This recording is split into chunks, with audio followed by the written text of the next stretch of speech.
Sheriff, this is what we the people are asking this morning. Disarm the Park Service. We're faced with a decision to either get the cattle or be the cattle. But we're staying here until they're gone. We want those arms picked up, don't we? Yeah! The crowd is now moving forward toward the barrier. The police have been telling everybody they're going to shoot if we don't move back. As we approach the one-year anniversary of the standoff at the Bundy Ranch, I want to take another look at what happened, especially in light of the lies and slander from media like Glenn Beck and the dangerous characterization by Obama, Harry Reid, Homeland Security, that labeled the community standing together against brutality as domestic terrorists. On April 7, 2014, Paul Joseph Watson wrote an article, Armed Feds Prepare for Showdown with Nevada Cattle Rancher, with the subtitle, Ruby Ridge-Style Standoff Brewing, as Bundy says he's prepared to be killed. The property rights dispute had been going on for decades, but now things were beginning to come to a head. Hundreds of federal officials, aided by helicopters, low-flying aircraft, hired cowboys, began rounding up Bundy's cattle the preceding weekend as Bundy accused them of trespassing. And as supporters from the local community and protesters headed to the area to demand that the feds back off, the BLM had created a First Amendment area out in the middle of nowhere where demonstrators could voice their concerns, but nowhere else. This area right here, this small area here, was cordoned off with orange temporary construction barriers marked for free speech zone. It just shows you how quickly your free speech zones can disappear. When you allow them to be contained to a very small area, it's gone. But we're here and we want to tell the BLM something about how upset we are with what's going on here, but there's no government agency here to listen to us. That's the whole reason you don't confine people to remote areas from what's happening. Not only had the federal agents been confiscating Bundy's cattle, they had also set up agents with sniper rifles, pointed at the ranchers, pointed at the protesters. The crowd had been building throughout the week, and on Saturday there was a huge crowd. To defuse it, the sheriff came in the morning to address the crowd and tell them that the powers that be had graciously consented to allow the last rancher remaining in business in the area to continue grazing. Never mind that he had had most of his cattle rustled by the army of BLM contractors for the past several weeks.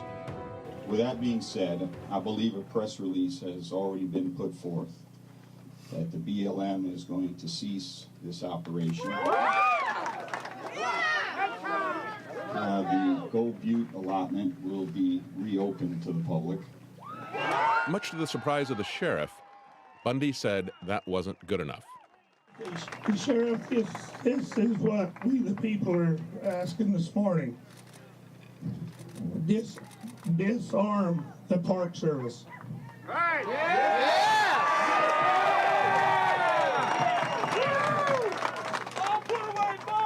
At Lake Mead and Red Rock Park and all other parks that the federal government claims they have jurisdiction over. Yeah. Take your county bulldozers and loaders and tear down the entrance places, where they ticket us and where they enter us and make us citizens pay their fees. You take down you get the county equipment out there and tear those things down this morning. Yes, sir. Immediately. Yeah. What they wanted was for him to exercise his authority as the only lawful law enforcement in the area and to disarm the BLM agents and contractors who had been pointing their sniper rifles at the protesters and ranchers, confiscate their weapons, tell them to leave the area, and then stack the weapons on stage. Bundy gave him 1 hour to do so. At the end of the time limit, Bundy announced that it looked like the sheriff wasn't going to do anything. No one was surprised. But what did surprise us and surprise the federals was his announcement. I guess he's not coming, so I guess we had presents. We thought we had a sheriff here, but evidently we don't have a sheriff here. We're going to go and take the rest of them out of the compound trails up here above the freeway. I was one of the first ones to get down to the area where the standoff would occur. Okay, people are now moving. They stopped for prayer. They had vehicles, they had guns that were pointing at us, and they had shields. And they had a loudspeaker that was announcing that they would shoot if we did not leave the area.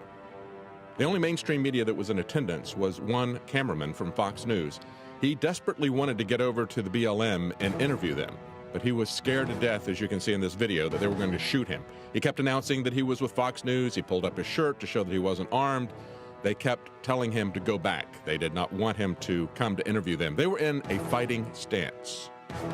They had 80 different cars, each of them with just one BLM agent. Now, it's a standoff. I've got a count of 107 vehicles. 107, okay. Going on the road.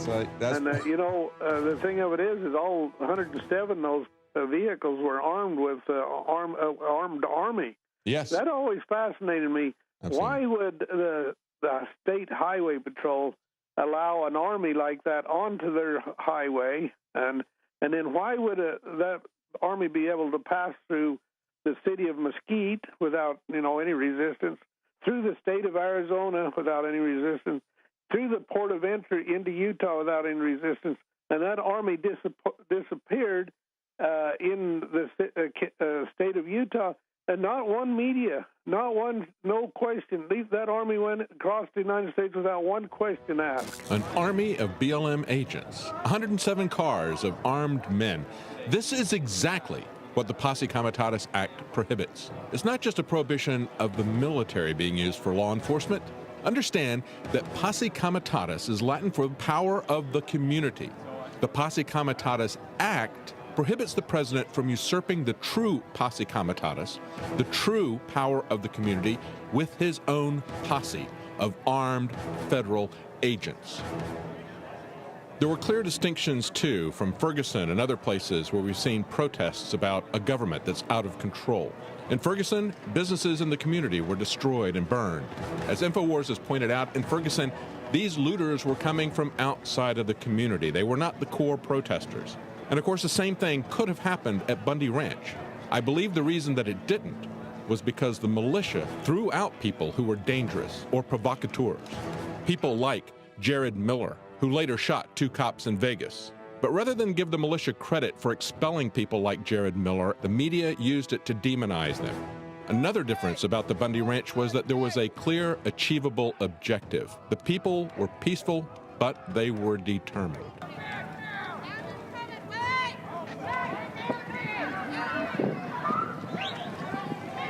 The police have been telling everybody they're going to shoot if we don't move back.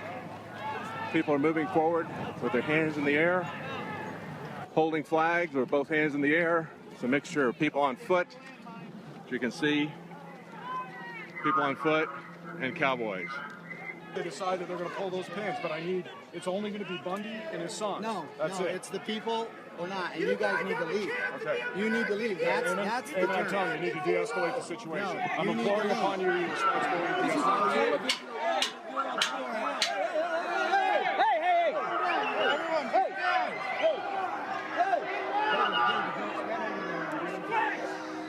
Listen. You are on Nevada state property. Okay, And there's it's time.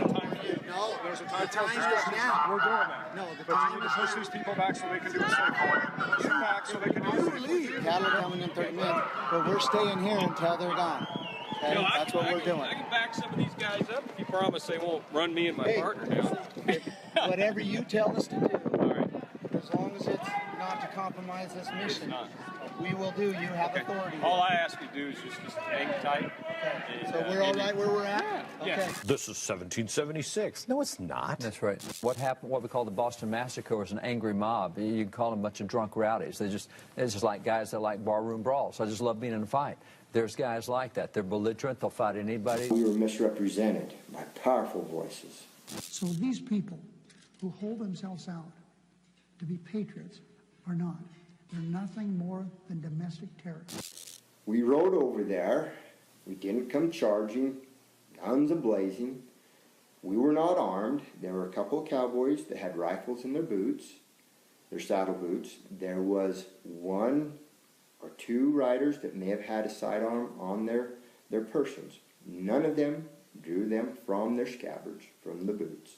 I know Glenn Beck wasn't there, but he can see from the videos taken by the people who were there that nearly all of the people at the standoff were not armed, and those that were had them holstered, even as the bureaucrats, all of whom were armed, pointed weapons and threatened to shoot. People with no guns in their hands, marching in defiance to troops threatening to shoot them. That was in the spirit of Gandhi and Martin Luther King. But let us not forget that it was Gandhi who said, among the many misdeeds of British rule in India, history will look upon the act of depriving a whole nation of arms as the blackest. Whether or not you agree with Cliven Bundy's position on his grazing rights, everyone should be appalled at the conduct of the BLM, its agents, and its hired contractors. Free speech containment areas, government snipers pointed at protesters and ranchers for weeks, violent, brutal confrontations with peaceful protesters, all manifestations of a government that is dangerously out of control. The Bundy standoff wasn't just a news event. What we saw with the showdown was that there are still Americans that won't be treated like slaves. There are still Americans that will stand with their neighbors against an army of federal bureaucrats and contractors that threaten and brutalize them. What we covered in the rural West was a government out of control and acting provocatively, as we would see again in just a couple of months in Ferguson. Unlike Ferguson, the crowd would not turn into a mob attacking its neighbors, burning their businesses. The community stood together with each other resolutely and in a determined way made it clear that they were not looking for a fight, but they weren't going to back down either.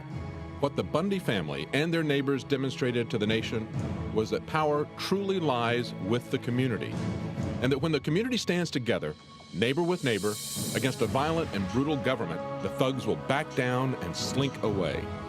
Unlike Glenn Beck and Obama, Thomas Jefferson would have approved of what happened at the Bundy Ranch standoff. He wrote in 1787, "What country can preserve its liberties if its rulers are not warned from time to time that his people preserve the spirit of resistance? Let them take arms." For InfoWars Nightly News, I'm David Knight.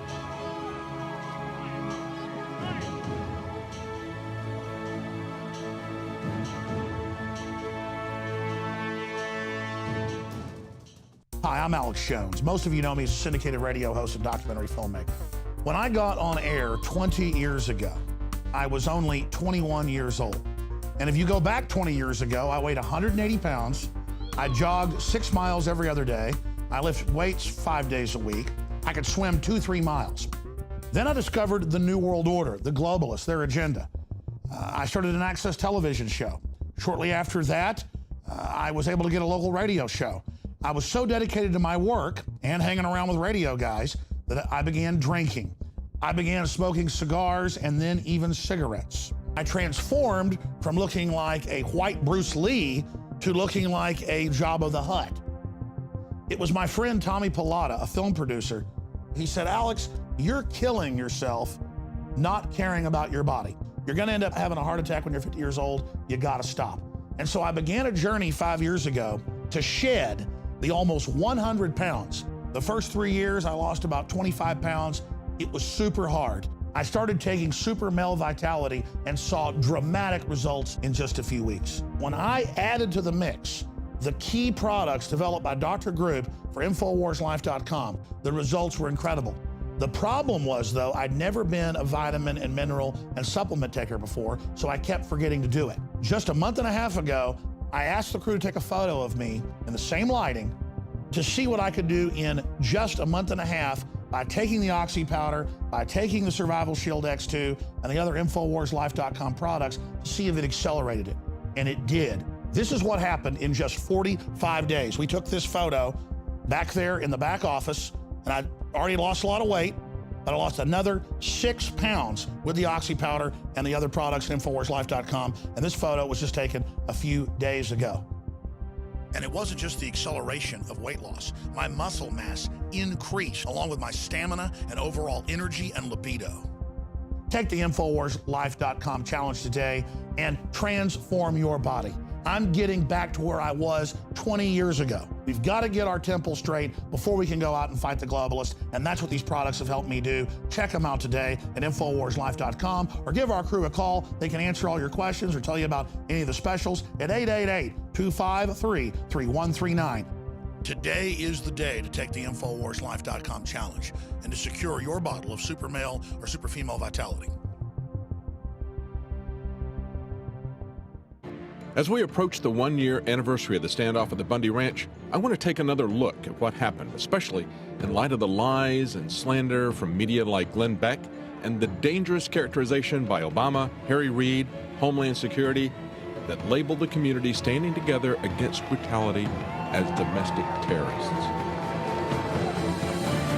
On April 7, 2014, Paul Joseph Watson wrote an article, Armed Feds Prepare for Showdown with Nevada Cattle Rancher, with the subtitle, Ruby Ridge-Style Standoff Brewing, as Bundy says he's prepared to be killed. The property rights dispute had been going on for decades, but now things were beginning to come to a head. Hundreds of federal officials, aided by helicopters, low-flying aircraft, hired cowboys, began rounding up Bundy's cattle the preceding weekend as Bundy accused them of trespassing. And as supporters from the local community and protesters headed to the area to demand that the feds back off, the BLM had created... We're faced with a decision to either get the cattle or be the cattle. But we're staying here until they're gone. We want those arms picked up, don't we? The crowd is now moving forward toward the barrier. The police have been telling everybody they're going to shoot if we don't move back.